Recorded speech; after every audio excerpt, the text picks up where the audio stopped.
Deputetja e Bashkimit Demokratik për Integrim Ermira Mehmeti ka demantuar sot gazetën Vest ku një ditë më parë sipas kësaj gazete, Mehmeti kishte theksuar se nëse VMRO-DPMN-ja nominon edhe për një mandat të dytë presidentin aktual Gjorgje Ivanov, atëherë partia e tyre ka të gjitha opsionet e hapura për veprim dhe deri tek braktisja e koalicionit. Mehmeti ka thënë sot se deklarata është nxjerrur nga konteksti, ndërkaq analisti Alajdin Demiri thot se këto deklarata nuk janë serioze për braktisje të qeverisë. Mbro mu deklaru se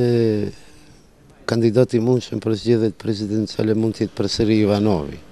që do të thotë se VMRO-ja shkon në një variant, do të shkojë në një variant të egër, edhe atë më duket se është kundër BDI-s. Kërkesa e kandidatit konsensual nga ana e BDI-s është kërkesë inekzistente e pa kuptim për arsye se degradon konsensusin,